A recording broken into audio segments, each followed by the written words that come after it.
کچھ دوستوں کا سوال ہے کہ یہ قوت با جو ہے یہ کیا ہے؟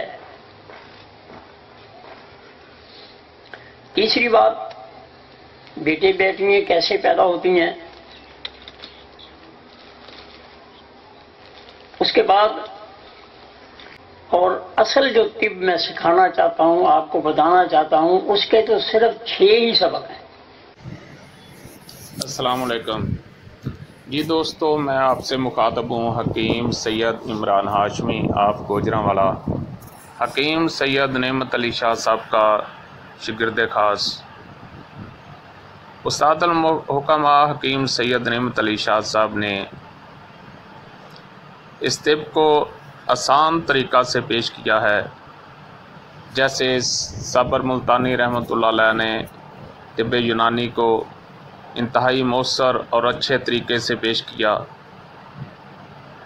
اسی چیز کو آگے بڑھاتے ہوئے آپ نے اس سے بھی مزید آسانیاں پیدا کی، اور یہ آپ دیکھ رہے ہیں مختلف حکماء کلاس میں بیٹھے ہوئے ہیں۔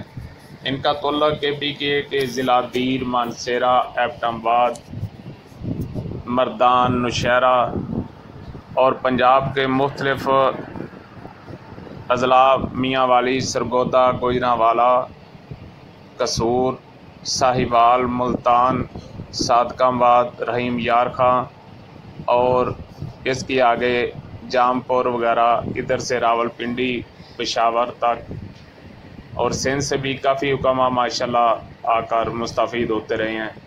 اور یہ سالانہ یہ ماہانہ سلسلہ جو ہے وہ جاری رہتا تھا، اور اب انشاءاللہ لاک ڈاؤن کے بعد دوبارہ جاری ہوگا۔ حکومت کی طرف سے چونکہ پابندی ہے، اس لیے ہم نے سوچا کہ انٹرنیٹ کے ذریعے آپ تک لیکچر جو ہے وہ پہنچائیں۔ تو آپ ہمارے یوٹیوب چینل کو سبسکرائب کریں، لائک کریں اور شیئر کریں، اور ہمیں مزید مشوروں سے نوازیں۔ انشاءاللہ مختلف موضوع پہ آپ تک ہماری ویڈیوز پہنچتی رہیں گی۔ اللہ آپ کا اور ہمارا حامی و ناصر ہو۔ اور اصل جو طب میں سکھانا چاہتا ہوں، آپ کو بتانا چاہتا ہوں، اس کے تو صرف 6 ہی سبق ہیں۔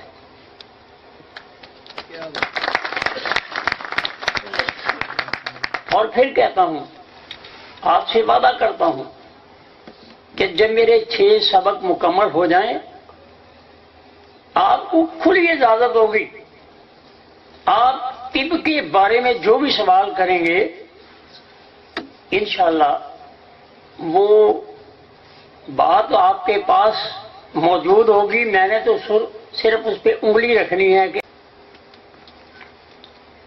ہم نے اس کو دوبارہ نامور پیدا بنانا ہے۔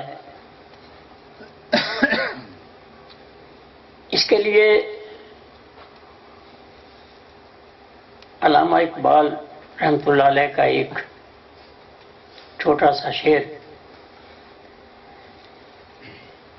قوت عشق سے ہر پست کو بالا کر دے، قوت عشق سے ہر پست کو بالا کر دے، دہر میں اسم محمد سے اجالا کر دے صلی اللہ علیہ وسلم۔ آپ میں جو قوت عشق ہے وہ میں دیکھ رہا ہوں۔ دیر، بٹگرام، مانسیرہ، ایبٹ آباد، جام پور، فیصل آباد، قصور، یہ بات لفظوں سے کہنا تو آسان ہے، اس کو عملی جامہ پہنانا کافی مشکل ہے۔ لیکن جن میں قوت عشق ہے ان کے چہروں پہ باوجود اتنا سفر، تھکاوٹ، سب کچھ برداشت کرنے کے بعد بھی ان کے چہروں پہ مسکراہٹیں دیکھتا ہوں، دل خوش ہو جاتا ہے، اور یہ کامیابی کی دلیل ہے۔ عزیزان محترم، سبق تو بڑا مختصر ہے،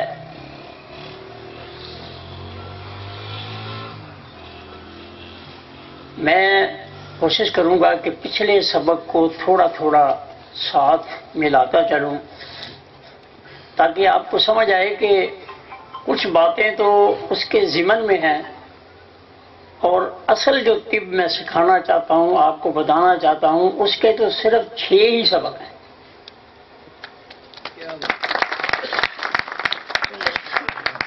اور پھر کہتا ہوں، آپ سے وعدہ کرتا ہوں کہ جب میرے 6 سبق مکمل ہو جائیں، آپ کو کھلی اجازت ہوگی، آپ طب کے بارے میں جو بھی سوال کریں گے انشاءاللہ وہ بات آپ کے پاس موجود ہوگی، میں نے تو صرف اس پہ انگلی رکھنی ہے کہ آپ اس کو سمجھ لیں۔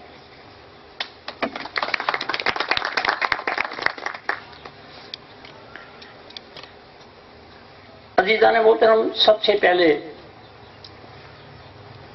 آج تذکرہ ہوگا امور طبیہ کا، اس کے بعد ہم اس طرف آئیں گے کہ کچھ دوستوں کا سوال ہے کہ یہ قوت با جو ہے یہ کیا ہے۔ تیسری بات، بیٹے بیٹیاں کیسے پیدا ہوتی ہیں۔ اس کے بعد ہمارا جو سابقہ سبق ہے اس پہ تھوڑا سا تذکرہ ہوتے ہوئے ہم اپنے سبق کی طرف آئیں گے کہ حالت صحت کی جو نبض ہے اس کے بگڑنے کی، اس کے خراب ہونے کی، بیمار ہونے کی صورتیں کیا ہیں۔ ایک آدمی کسی گاؤں میں رہتا تھا، اس کا ایک دوست شہر سے اس کو ملنے کے لیے گیا، اس نے جا کے وہ گاؤں میں دروازہ کھٹکھٹایا تو اندر سے کوئی مائی صاحبہ آئے، انہوں نے پوچھا بیٹے کون ہو؟ اس نے کہا جی میں اپنے دوست سے ملنے کے لیے آیا ہوں، شہر سے آیا ہوں۔ اس نے کہا وہ شہر میں اپنی گاڑی لے کر گئے ہوئے ہیں، گڈ جس کو کہتے پچھلے زمانے میں، تو اس نے کہا کہ وہ کب واپس آئیں گے؟ تو اس جو جواب ملا وہ قابل غور ہے۔ اس مائی صاحبہ نے کہا کہ اگر وہ نزدیک والے رستے پر گئے ہیں تو پھر پتہ نہیں وہ کب واپس آئیں، اور اگر وہ دور والے رستے پہ گئے ہیں تو وہ فلاں ٹائم تک وہ ضرور پہنچ جائیں گے۔ اس نے کہا مائی صاحب بات سمجھ نہیں آئی کہ جو دور والا رستہ ہے وہاں سے تو اس نے اس ٹائم تک آ ہی جانا ہے، یہ تو ہم نے فائنل بات کر دی ہے، اور جو نزدیک والا رستہ ہے آپ نے کہا کہ وہ پتہ نہیں وہ کب واپس آئے۔ اس نے کہا بیٹے بات یہ ہے کہ جو نزدیک والا رستہ ہے وہ صاف ستھرا نہیں ہے، ٹوٹ پھوٹ کا شکار ہے، کہیں بھی گڑ پھنس سکتی ہے اور وہاں ہفتوں یا دنوں کا بھی انتظار ہو سکتا ہے۔ دور والا رستہ جو ہے وہ ذرا صاف سڑک ہے، وہ کل تک شام تک انہیں واپس آنا اس کا یقینی ہے۔ تو الحمدللہ یہ جو میں آپ کو 6 سبق دے رہا ہوں یہ رستہ بھی صاف ہے اور جلدی بھی آنے والا ہے۔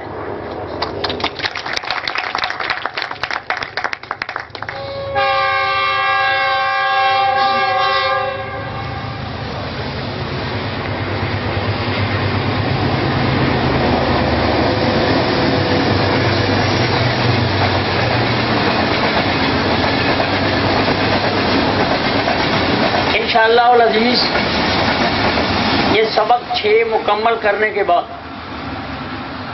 میں نہ کسی کی مخالفت کرنا مقصود ہے، نہ کسی کے معاملات میں ٹانگ پھنسانا میرا مقصود ہے۔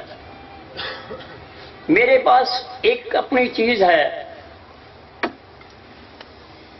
میرا حق ہے کہ میں اس کے بارے میں جو تعریف کروں کہ میری فلاں چیز میں یہ خوبیاں ہیں، یہ خوبیاں ہیں، یہ خوبیاں ہیں،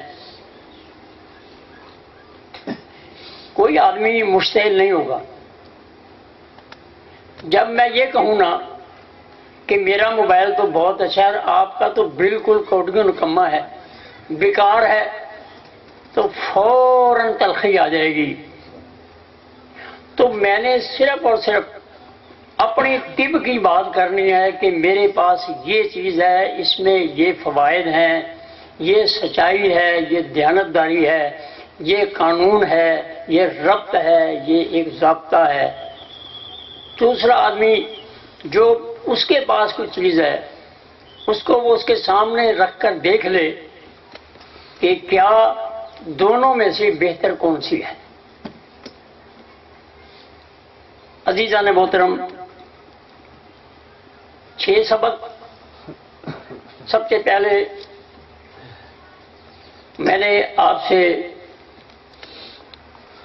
نبض حقیقت ہے یا مفروضہ تفصیلی بات کی ہے، قرآن کے حوالے سے بھی بات کی ہے. دوسرا سبق کہ 3 جو ہمارے مفرد اعضاء ہیں، دل، دماغ اور جگر، دوسرے سبق میں اس کا تذکرہ ہوا ہے. اس میں الف لام میم کو ہم نے جوڑا، یؤمنون بالغیب ویقیمون الصلاۃ ومما رزقناہم ینفقون. ہم نے اس کو ترتیب سے ایک ساتھ جوڑا ہے.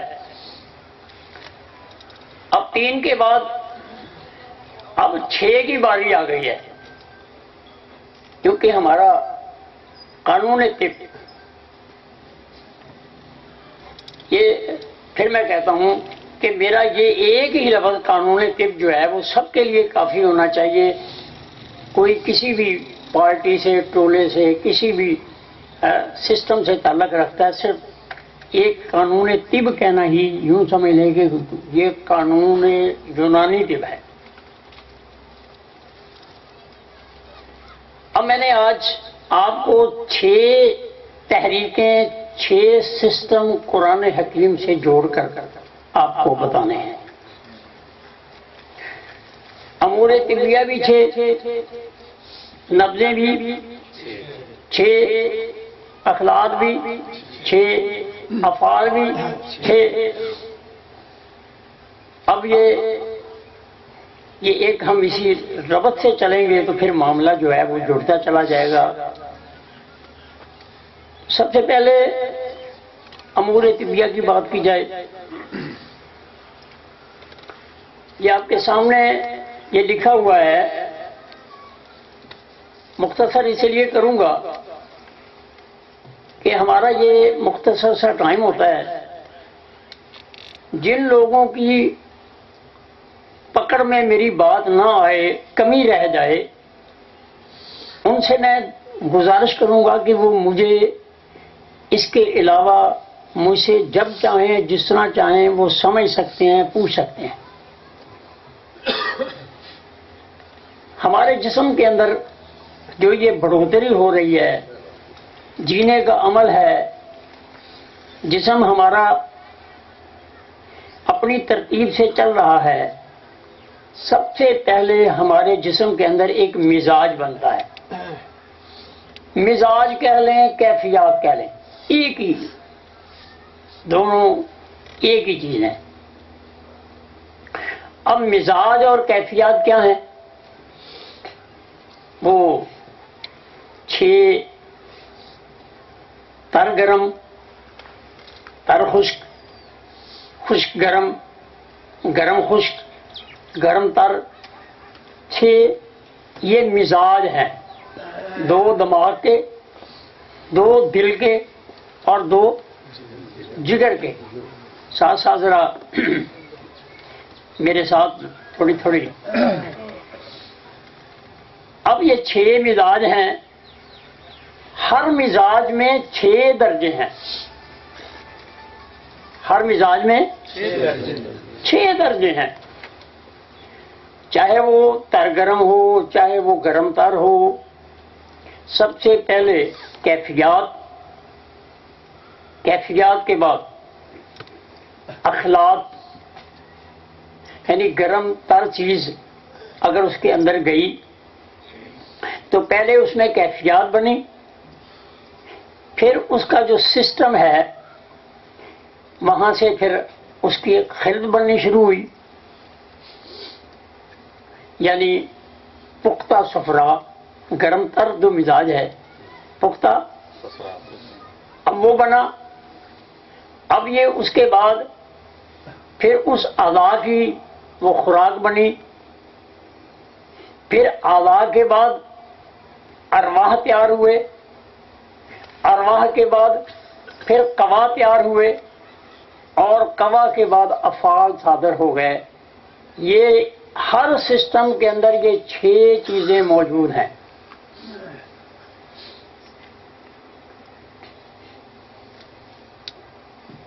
اب ہم نے ان 6 چیزوں کو کہ جب تک مزاج نہیں ہوگا اس وقت تک خلط نہیں ہوگی، مزاج بنے گا تو خلط بنے گی، جب خلط بنے گی تو وہ اعضاء کے لیے کام آئے گی، اعضاء تیار ہوں گے، اعضاء پھر ارواح تیار کریں گے، ارواح پھر قوا تیار کریں گے، اور قوا جو ہے وہ افعال تیار کریں گے۔ تو افعال بھی ہمارے پاس 6 جو ہیں، 2 دماغ کے جس کو ہم احساس کہتے ہیں، اگلا خبر رساں کہتے ہیں، ایک خبر رساں ہے ایک حکم رساں ہے، یہ 2 سسٹم جو ہے یہ دماغ کے ہیں، پہلا خبر رساں ہے پھر حکم رساں ہے۔ آگے 2 دل کے سسٹم ہیں، ایک ارادی حرکت ہے اور ایک غیر ارادی حرکت ہے۔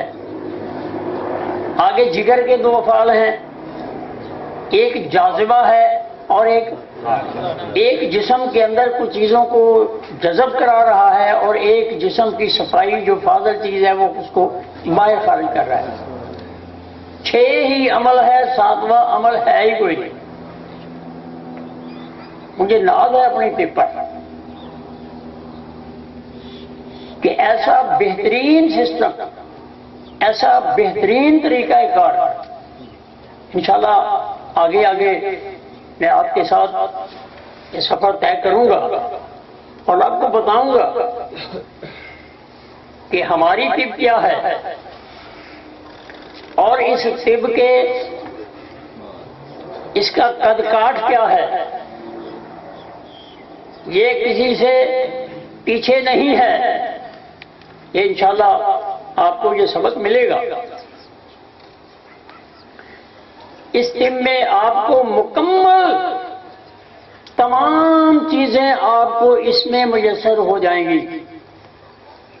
میں کہا کرتا ہوں کہ اگر میرا گھر کا روٹی سالن اگر گجراں والا کی لکڑوں پہ پک سکتا ہے تو مجھے سرحد سے لکڑیں لانے کی ضرورت ہے؟ بھائی نہیں ہے۔ صندل جلانے کی ضرورت ہے؟ میری اپنی لکڑوں سے جو پک رہا ہے۔ تو اگر میں اس طب کو آپ کے سامنے ثابت کر دوں کہ آپ ہر چیز کو، ہر مرض کو، ہر درجے کو، اس کے علاج معالجے کو اس کے اندر آپ دیکھیں گے تو پھر میرا خیال ہے کہ آپ خود فیصلہ کر لیں گے کہ بھائی سب کچھ اگر ہمیں اس میں مل سکتا ہے تو کسی اور کے دروازے پہ جانے کی ضرورت کیا ہے؟ مخالفت نہیں ہے۔ امور طبیہ 6۔ اب ہمارا کیونکہ میں نے مختصر کرتے ہوئے جانا ہے کہ وہ ٹائم تو کافی ہو چکا ہے، اب ہم نے کہنا ہے کہ قوت با کیا ہے۔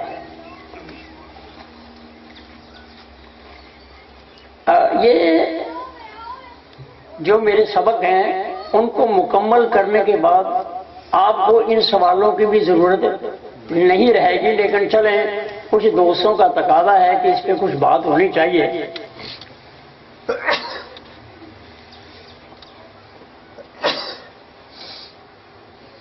سب سے پہلے جس میں انسان کے اندر ایک احساس پیدا ہوتا ہے کہ میری بیوی ہے، میں تنہا ہوں، علیحدہ ہوں، سب کچھ ہے، اور اب مجھے اس کام کے لیے کچھ کرنا ہے، تو سب سے پہلے اسے کیا ہوا؟ احساس ہوا۔ احساس نے پھر دل کی طرف وائرس کیا، یعنی دماغ نے دل کی طرف وائرس کیا کہ مجھے اس کام کے لیے اپنے عضو میں حرکت چاہیے۔ جیسے کہ میں پہلے کہہ چکا ہوں، حرکت جو ہے وہ دل کے ذمہ ہے۔ اب وہاں پہلے ارادی حرکت اور اس کے بعد پھر وہ غیر ارادی ہو گئی۔ اب دل جو ہے وہ جگر کو وائرس کرتا ہے کہ یہاں حرکت تو میں نے پوری کر دی ہے، اب آپ اس میں قوت روانہ کریں۔ جگر وہاں قوت روانہ کرتا ہے، خون روانہ کرتا ہے، اور عضو تناسل میں ایک گرمی خون وہاں ضرورت کے تحت آ جاتا ہے۔ اب یہاں یہ تین چیزیں مکمل ہو گئی۔ دماغ نے اپنا کام کیا، قلب و عضلات نے اپنا کام کیا، جگر و غدد نے اپنا کام کیا، اور اس کے بعد پھر جب غدی تحریک بڑھتی ہے تو پھر اعصاب کے اندر ایک احساس اور پھر مادہ منویہ کا وہاں سے چلنا، یہ ایک عمل شروع ہو جاتا ہے۔ اب مادہ منویہ کیا ہے؟ مادہ منویہ ایک خون کا جوہر ہے، نہ یہ سودا ہے، نہ یہ صفرا ہے، اور نہ یہ بلغم ہے، بلکہ خون کا ایک جوہر ہے۔ اب دماغ اپنے بلغم میں سے رطوبت کو نچوڑتا ہے، پھر عضلات اپنے سودانے سے رطوبت کو نچوڑتا ہے، پھر صفرا اپنے میں سے رطوبت کو نچوڑتا ہے، اور نچوڑ پیدا ہوتا ہے سوزش سے، اور سوزش کے ساتھ جو چیز ہے وہ ہے ارواح۔ گویا کہ تینوں نبضوں کی ارواح جو ہیں وہ جسم انسانی سے خارج ہوئی۔ اب جب ارواح نکلی، ارواح کی کچھ کمی آئی، تو ارواح کے بعد کیا ہے؟ اب قوت میں کمی آنی، یہ تو ایک فطری عمل ٹھہرا جی، یعنی خون کا جوہر مادہ منویہ، اور مادہ منویہ ایک چیز نہیں ہے، یہ تین عضووں کا نچوڑ ہے رطوبت کا، جو کہ جسم انسان سے خارج ہوتا ہے، اور آدمی عارضی طور پر تینوں عضو کے نچڑنے سے، سوزش سے اس کے اندر جو کمزوری پیدا ہوتی ہے وہ ایک فطری عمل ہے۔ اگر کسی کو نوجوان ہے اور احساس نہیں، تو یوں سمجھ لے وہ دماغی مریض ہے، اس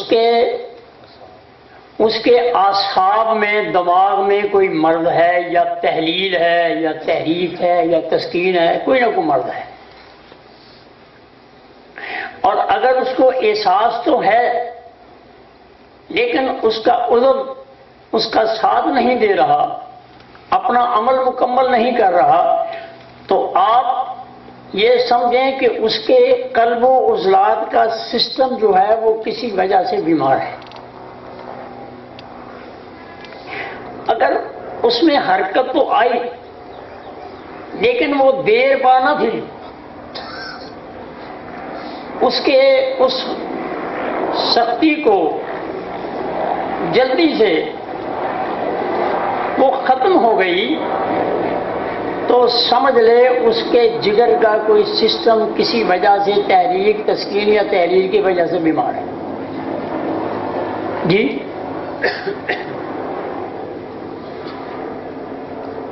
قوت اور ذوق یہ تمہارا اور میرا موضوع نہیں ہے، یہ ایک فطری عمل ہے۔ آپ نے علاج کرنا ہے، آپ نے دیکھنا ہے کہ اس میں غدد کی تحریک بڑھ چکی ہے، اس میں بلغم کی تحریک بڑھ چکی ہے، اس میں عضلات کی تحریک بڑھ چکی ہے جو کہ مرض کا سبب ہے۔ جب آپ نے اس سبب کو دیکھ لیا اور اس کے مطابق آپ نے مدارج مرض کو سمجھ لیا، پھر آپ نے مدارج ادویہ کو سمجھ لیا، تو آپ کو کوئی مجربات، کوئی تیر بہدف، کوئی آزمودہ ان نسخوں کی ضرورت نہیں پڑے گی۔ حضرت صابر ملتانی رحمۃ اللہ علیہ نے کہیں کہیں کچھ اشارے لکھے ہیں اس کے بارے میں، لیکن میں آپ کو ادھر لے کے جانا ہی نہیں چاہتا، میں آپ کو ایک فن سکھانا چاہتا ہوں، طب سکھانا چاہتا ہوں، میرا یہ موضوع ہے۔ وہ کہتے ہیں کہ اگر کسی آدمی کو بغیر چھیڑ چھاڑ کے اگر اس کے جسم میں شہوت آئے تو وہ حقیقی شہوت ہے، اور اس نے اگر مصنوعی طریقے سے اپنے آپ کو تیار کیا تو وہ حقیقی شہوت نہیں ہے۔ اگلی بات کہ کوئی آدمی جمع کرنے کے بعد اگر وہ فرحت محسوس کرتا ہے، وہ اپنے آپ کو ہلکا پھلکا محسوس کرتا ہے، تو اس نے اپنی ایک ضرورت کو پورا کیا ہے۔ اور اگر اس کے اندر تھکاوٹ، ذوق یا کمزوری یا کوئی غذا کا، کوئی معدے کا معاملہ ہے، تو سمجھیں اس نے یہ کام کسی مرض کے اندر کیا ہے جو کہ اس کے لیے نقصان دہ ہے۔ عزیزان محترم، یہ تھا، اس میں بہت ساری باتیں آگے کی جا سکتی ہیں، لیکن میرا چونکہ یہ موضوع نہیں ہوں، میں آپ کو صرف طب کا ایک سبق دینا چاہتا ہوں، اس کے اندر یہ ساری باتیں جو ہیں آپ کو سمجھ آ جائیں گی۔ رہا بیٹے بیٹیوں کا مسئلہ، یہ بھی ایک بڑا مختصر ہے کہ انسان کے جسم سے دو قسم کے سیمن جو ہیں وہ نکلتے ہیں، خلق الزوجین الذکر والانثی، مذکر اور مؤنث۔ جو اس بیضہ کے اندر، انڈے کے اندر داخل ہو گیا، اس نے پرورش پا لی، آپ اس کو لاکھ دوائیاں دے دیں، وہ بیٹے سے بیٹی یا بیٹی سے بیٹا نہیں بن سکتا۔ جن لوگوں نے یہ باتیں پھیلائی ہیں ان کے اپنے پیٹ کا معاملہ ہے، علم سے ناواقفیت ہے، تو اس کے بارے میں بھی حکیم ذمہ دار نہیں ہے کہ کسی کے بیٹیاں زیادہ ہو رہی ہیں تو میں بیٹے پیدا کروا دوں، یہ اس کا ذمہ نہیں ہے۔ عزیزان محترم، اس سبق کے بعد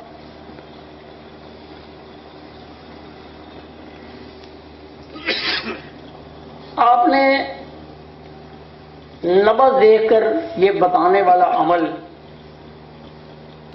کہ فلاں کو بیٹی ہوگی، فلاں کو بیٹا ہوگا، یہ بھی آپ کے ذمہ نہیں ہے۔ آپ صرف طبیب ہیں کسی کے بیماری کا علاج کرنے کے لیے،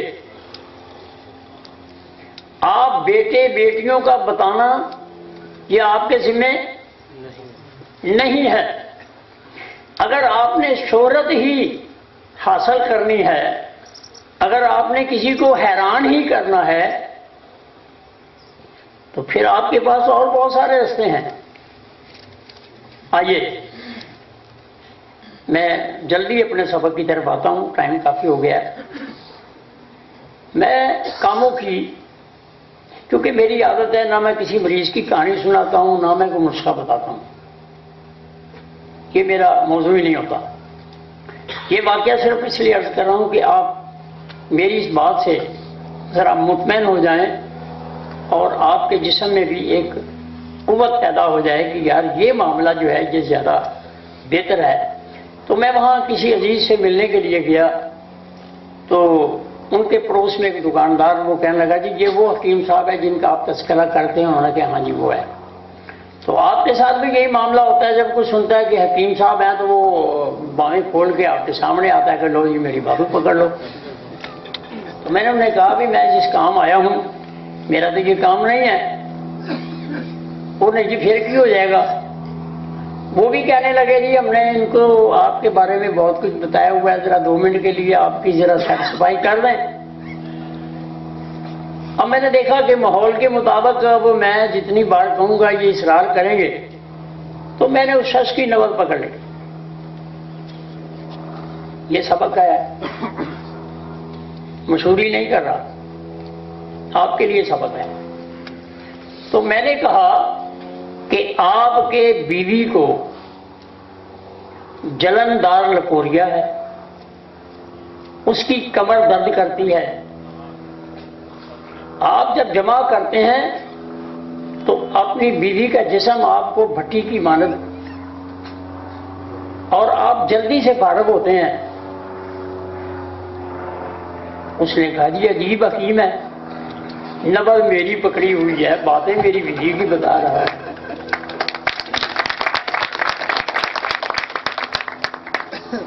میں نے کہا بھائی میرے پاس موکل نہیں ہے. طبیبو یہ ہے میری طب کا انداز. میں نے جب اس کی نبض دیکھی تو 3 برمی نبض تھی اور اس کے اندر تسابیت اتنی زیادہ تھی، تیز نبض تھی. تو میرے طب نے مجھے یہ سبق سکھایا ہوا ہے کہ اگر یہ منی کسی کے بھی جسم میں جائے گی تو وہاں سوزش پیدا کر دے گی.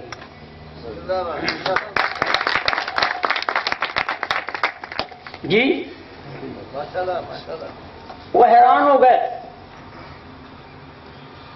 تو اگر آپ نے شہرت ہی بنانی ہے تو بیٹی بیٹیوں کی بجائے ایسی شہرت بنائیں.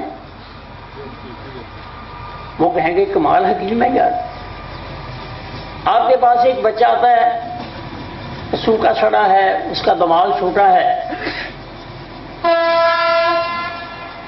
آپ اس بچے کو دیکھتے ہوئے آپ کہہ دیں کہ جب یہ بچہ پیدا ہوا تھا اس کی والدہ کے رحم کے اندر غدی سوزش تھی.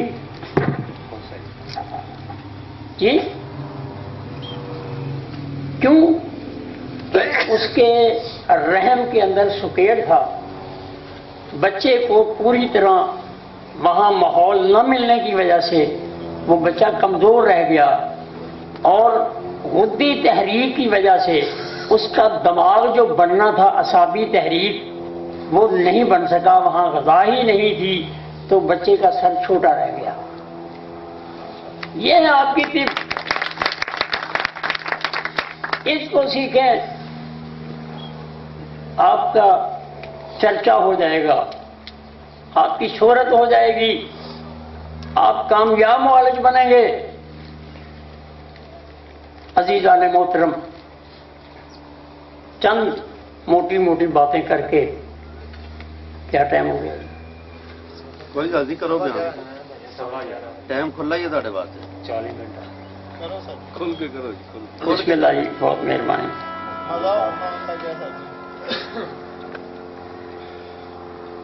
اب ہم نے اپنے سبق کی طرف آ رہے ہیں. جیسے میں نے نبض کے بارے میں ثابت کیا، پھر میں نے مفرد ادا کے بارے میں ثابت کیا، اور یہ میں آپ سے وعدہ کرتا ہوں کہ میں نے یہ 6 سبق جو ہیں آپ کو قرآن حکیم سے جوڑ کر دکھانے ہیں. تحریک تسکین بھی، تحریک تسکین اور تحلیل بھی، علاج معالجے کی صورت بھی، اسباب ممرضہ بھی، پرہیز کا خاکہ بھی. اسی طرح قریب قریب، یہ نہیں کہ بڑی لمبی تفصیل، کیونکہ عالم دین تو ہوں نہیں بھائی، یہ علماء کا کام ہے، لیکن میں اپنی طب کو سمجھتے ہوئے آئیے آج ہم پہلے، کیونکہ ہم نے امور طبیہ 6 پڑھے ہیں، نبضیں ہم نے 3 پڑھی ہیں، اب 6 کی طرف آ رہے ہیں. اللہ فرماتے ہیں والذی خلق السماوات والارض فی 6 ایام. سمجھ آ گئی ہے جی؟ یہ زمین و آسمان، تو بھائی یہ زمین و آسمان تو اس انسان کے لیے بنے ہیں نا جی. اس کے 6 سسٹم ہیں، تو یہ 6 چیزیں اللہ نے استوار کی ہیں، بنائی ہیں. اب میں نے جب اپنے استادوں سے یہ سبق پڑھا تو انہوں نے کہا کہ اس کا معنی اور مفہوم یہ ہے کہ ایک رنگ کو اگر کہیں کر دیا جائے دوسرے رنگ کے لیے اس کا پہلے خشک ہونا ضروری ہے.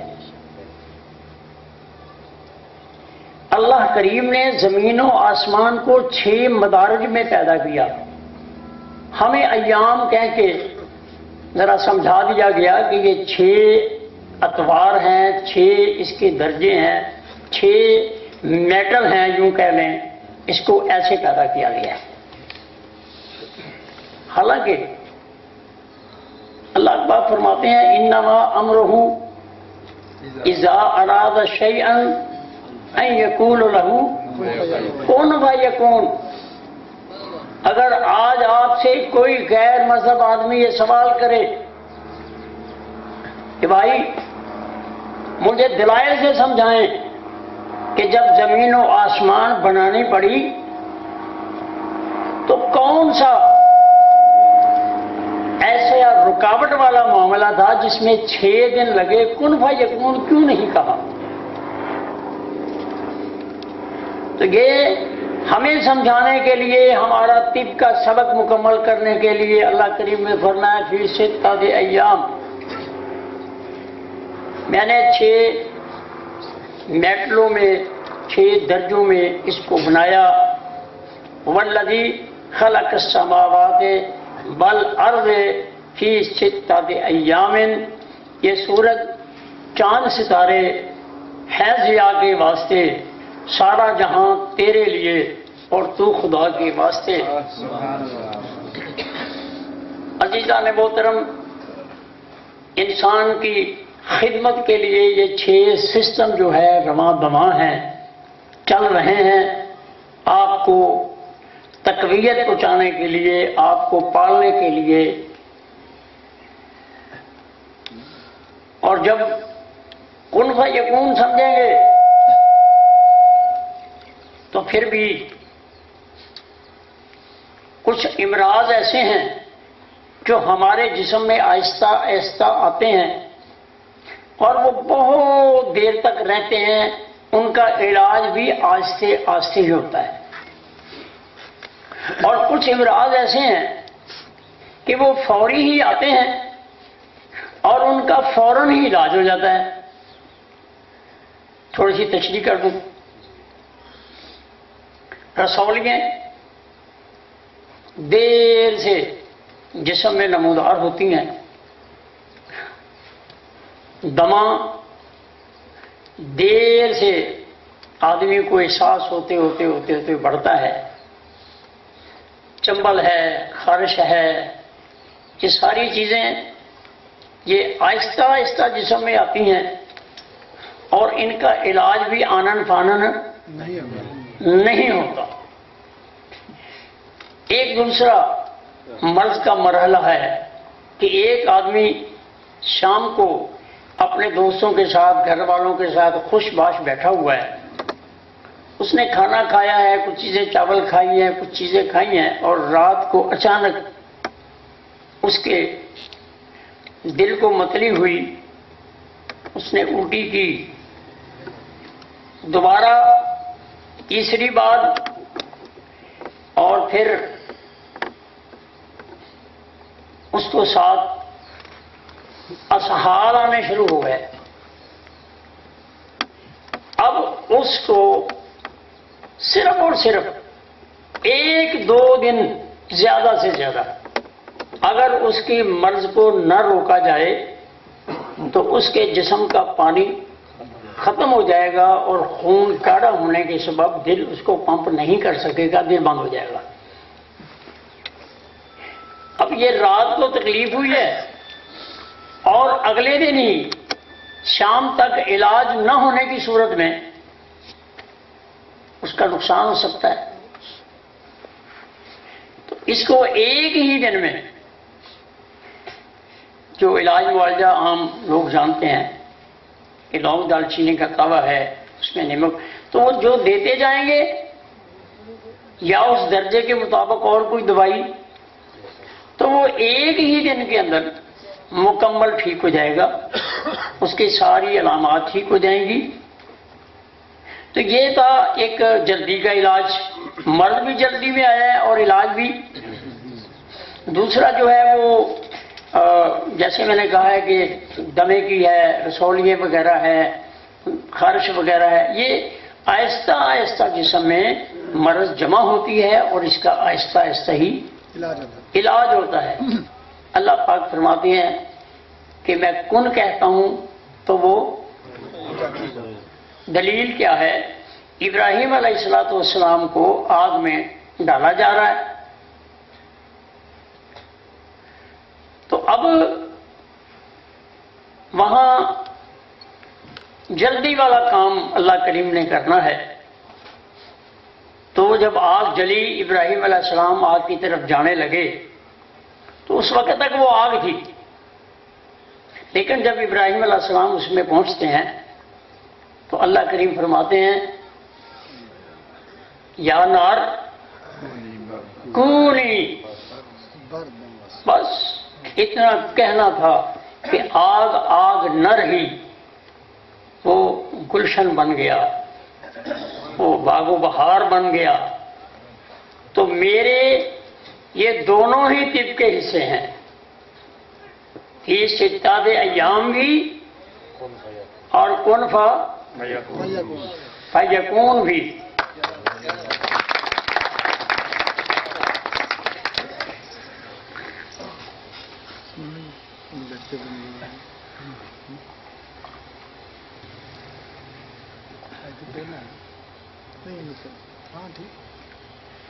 اب اس کے بعد اگلا سبق بھی ہے اور پھر آپ کے سوال و جواب بھی۔ میرا دل چاہتا ہے کہ آپ جتنا پوچھیں گے اتنا اس میں بہتری آئے گی۔ صحت کی نبضیں، عمر کی نبضیں،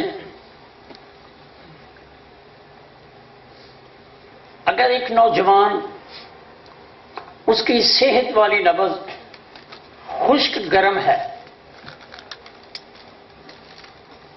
عورت وہ نہ بھی کہیں گے تو کام چل جائے گا بھائی، عورت کی نبض اگر جوانی میں گرم خشک ہے، حاملہ کی زچگی کے قریب اس کی نبض گرم تر ہے، چھوٹے بچے کی، دودھ پینے والے بچے کی نبض اگر تر گرم ہے، اس کے بعد اس نے دودھ چھوڑا ہے، اس کی نبض تر خشک ہے، اور پھر وہ ذرا بوٹیاں کھانے لگا ہے، ذرا بلوغت کی طرف آ گیا، اس کی نبض خشک تر ہے۔ تو یہ 6 نبضیں صحت والی۔ سب سے پہلے جب آپ کے پاس مریض آنا ہے تو آپ نے دیکھنا ہے کہ یہ کس عمر میں ہے اور اس کی صحت والی نبض کون سی ہونی چاہیے۔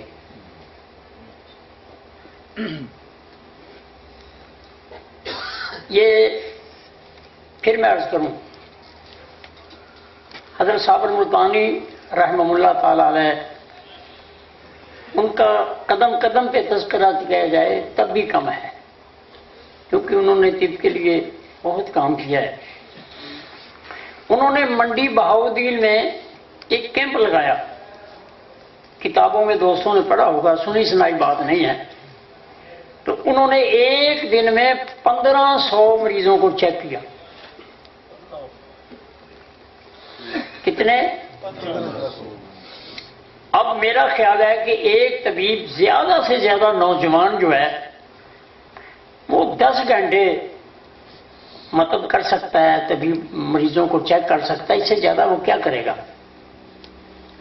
10 گھنٹے اگر دیے ہوں تو 1 گھنٹے کے کتنے مریض فارغ ہوتے ہیں؟ 150۔ 1 گھنٹے میں 150 مریض فارغ ہوئے۔ 1 گھنٹے میں کتنے منٹ ہوتے ہیں؟ 1 مریض کو کتنے منٹ ملے؟ بس آپ نے یہ طب سیکھنی ہے،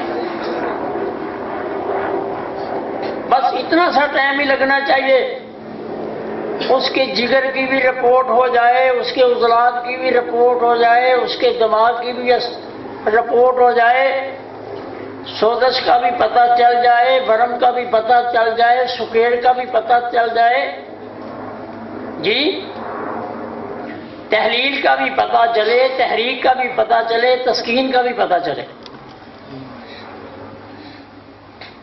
تو آپ نے سب سے پہلے آتے ہی مریض کو دیکھنا ہے کہ یہ کس عمر میں آیا ہے، اس کی صحت والی نبض کون سی ہے۔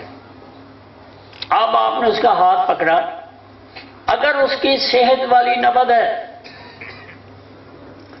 عمر کے حساب سے، آپ اس کی کلائی کو چھوڑ دیں،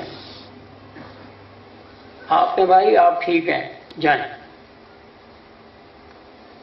کسی کو شوق نہیں ہے بیمار بننے کا، وہ صرف آپ کے امتحان کے لیے آیا ہے، جی آپ اس کو بار بار، اگر وہ صحت والی اس کی نبض ہے، آپ اس کو بیمار بنانے کی بھی کوشش کریں گے تو وہ نہیں بنے گا۔ وہ ایک تھانے دار نے کسی کو گالی بک دی تو وہ عدالت میں چلا گیا، تو عدالت میں اسے پوچھا گیا، اس نے کہا جی میں نے نہیں بکی، تو وہ کہہ رہا نہیں اس نے بکی ہے، تو وہ جج کہتا ہے تو نے ضرور لینی ہے، وہ کہہ رہا ہے انکار کر رہا ہے چھوڑ دو، تو بھائی آپ نے اس کو ضرور بیمار بنانا ہے، وہ انکار کرتا چلا جائے گا، وہ ہنسے گا آپ کی طب پر، آپ کی قابلیت پر۔ اگر اس کی صحت والی نبض عمر کے لحاظ سے درست ہے، صحیح ہے، آپ اس کی کلائی چھوڑ دیں،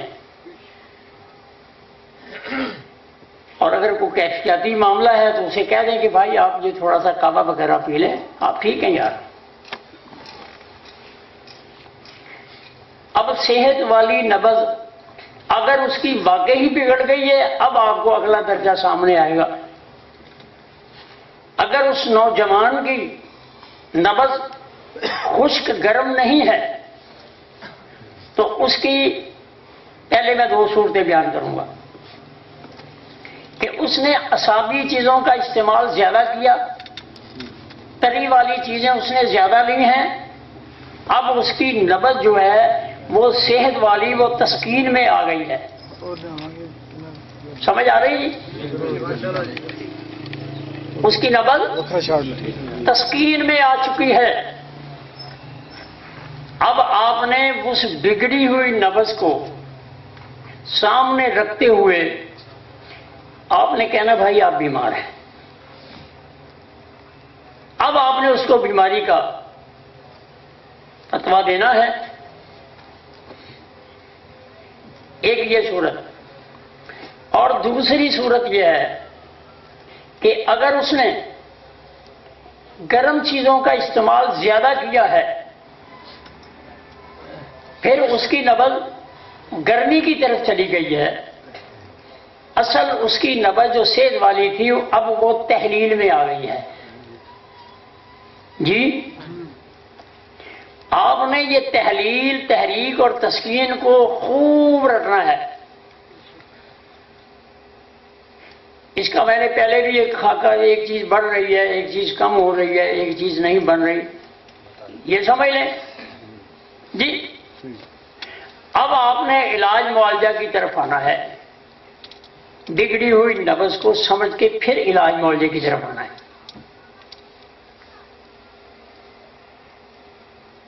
یعنی ہر بگڑی ہوئی نبض،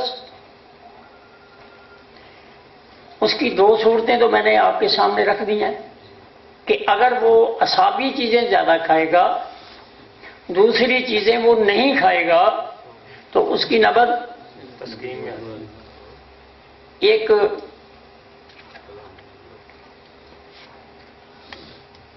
شخص نے اپنے بیٹے کو گنے کا جوس پلانا شروع کر دیا. اس نے کسی سے سنا کہ بہت اچھا ہوتا ہے جگر کی گرمی کے لیے. اس نے خوب اس کو جوس پلایا، گنے کا رس. آج کا دور تو تھا نہیں، کیچ والا دور نہیں تھا، سادہ دور تھا. اس نے بھی پرواہ نہیں کی. نوجوان ہوا، شادی ہو گئی، بیوی بھی اسی ماحول کی تھی. اس نے بھی کہا کوئی بات نہیں، نہیں تو نہ صحیح. آج تو چند لمحے بھی نہیں گزرتے جی ڈھنڈورا پٹ جاتا ہے. بہرحال کافی عرصے کے بعد ان کے گھر میں ایک جانور جوان ہوا، تو اس نے وہ حرکتیں کرنی شروع کی. تو وہ صاحب کہنے لگے کہ بھائی اس کو آپ کھسی کروا لیں. تو اس بہو نے مشورہ دیا کہ ابا جان اتنی تکلیف اس کو دینے کی کیا ضرورت ہے، اس کو آپ گنے کا رس پلایا کریں.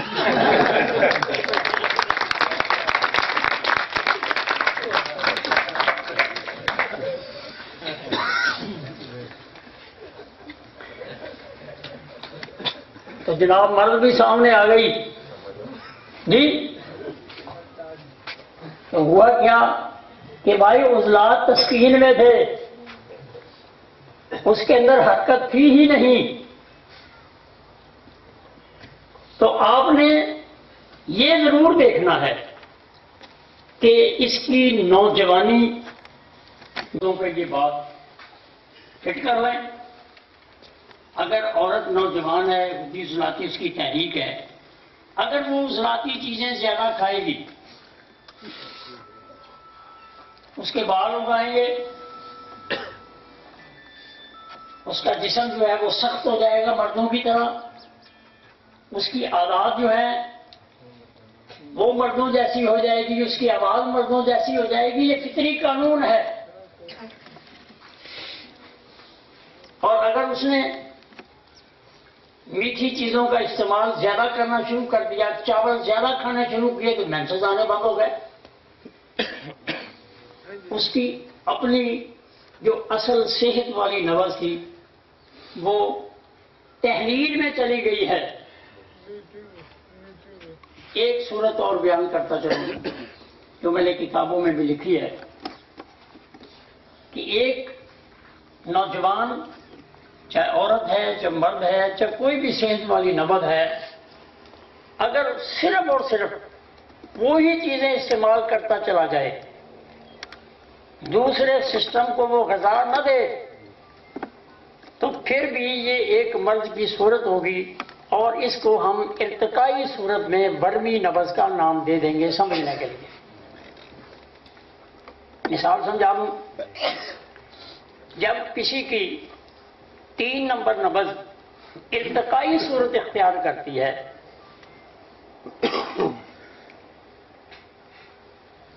تو پھر اس کے اندر ایک گرمی کا عنصر بھی پیدا ہوتا ہے جو کہ فطری طور پر وہ نہیں ہے. اور جو ہم اس کو نبض یعنی عضلاتی غدی یا گرم خشکی کہیں گے، لیکن اس کا رنگ پیلا، جس کی نبض غدی عضلاتی ارتقائی صورت میں نہیں، ویسے اس نے چیزیں کھائی ہیں تو اس کو یرکان ہو جائے گا، پیلا یرکان، اس کو بھی ہم غدی نبض کہیں گے اور اس کو بھی غدی کہیں گے، وہ ارتقائی شکل میں، اور یہ اس کے خود غذائیں لینے سے، کچھ چیزیں کرنے سے اس کو یرکان ہو گیا ہے۔ تو یہ ایک برمی صورت جو ہے، ارتقائی صورت جو ہے، یہ بھی اس کا حصہ ہے۔ تو کچھ لوگ کہتے ہیں جی ہمیں کالا یرکان ہو گیا ہے، تو وہ اب کالا بھی ہو، یرکان بھی ہو، جی طبیب تو پریشان ہو جائے گا، بھائی یرکان کا تو رنگ پیلا ہے اور آپ کا رنگ تو پیلا نہیں ہوا۔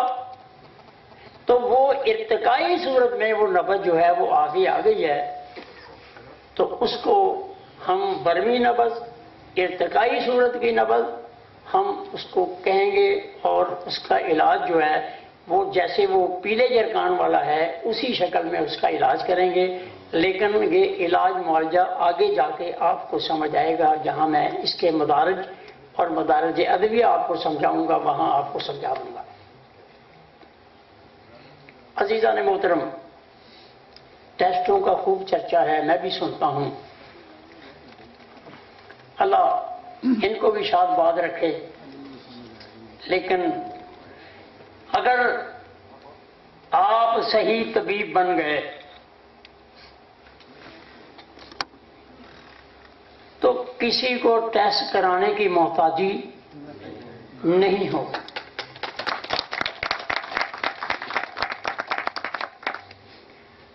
مریض صرف اپنے علاج کی تمنا لے کے آتا ہے، اس کا مقصد بالکل نہیں ہے کہ میرے ٹیسٹ ہونے چاہیے، وہ تو ڈاکٹر کے کہنے پہ کرواتا ہے، اور اگر کوئی 100 میں سے 5 7 10 اگر ہوں گے بھی تو وہ بھی طب سے واقف نہیں ہے۔ جب اس کی صحت والی نبض ہوگی علاج معالجے کے بعد تو آپ اسے کہیں بھائی آپ ٹھیک ہیں، جائیں ٹیسٹ کرائیں نہ کرائیں، میں نے اپنا فریضہ ادا کر دیا ہے۔ ہمارے پاس ایسے لوگ آتے ہیں کہ ہم نے ہیپاٹائٹس کے انجیکشن لگوائے ہیں، ہم نے ان کی گولیاں کھائی ہیں، لیکن ہمیں فلاں مرض بھی باقی ہے، فلاں تکلیف بھی باقی ہے، ابھی یہ تکلیف بھی ہو رہی ہے۔